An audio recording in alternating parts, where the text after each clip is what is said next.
Այսօր հերթը հասել է մեր պատրաստած վարդի մուրաբան փորձելուն, ինչպես արդեն դուք նախորդ վիդեոյում տեսաք, մեր հերոսները ծիտիկներն են, մի օր առանձին կբացատրեմ, թե ինչ կապ ունի ծիտիկը ջեմի կամ մուրաբայի հետ,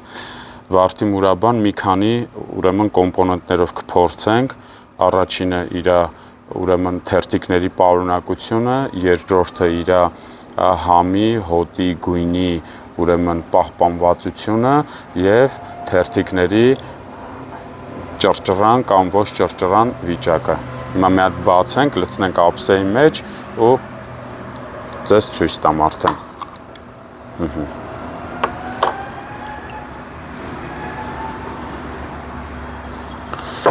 Հիմա այստեղ դուք տեսաք, մեր տարաների տարողությունը 360 գրամ է, տեսաք ինչքան առատ է վարդի թերթիկները լցված, հիմա ձեզ ցույց տամ, ինչքան ուրեմն բույր ունեցող, լավ հոտ և գույն պահպանված վիճակում է սիրոպը, չգիտեմ ինչքանով հնարավոր է տեսախցիկի միջոցով դա փոխանցել, թե չէ, հիմա մի հատ կփորձենք, իսկապես ֆանտաստիկ համ ունի իր հյութը, հիմա մի հատ էլ թերթիկները կփորձենք, օրինակ ես սիրում եմ, որ ինքը չափավոր ճռճռան վիճակի է լինում,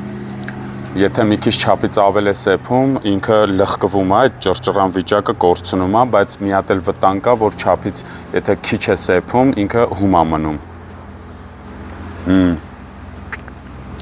Ընտիրություն։ Այս պետք է ուղղակի դուք փորձեք, որպեսզի այս հաճույքը վայելեք։ Տեսնում եք, չէ՞ ինչքան առատ է լցված։ Իսկապես արժի, այս արժի փորձել։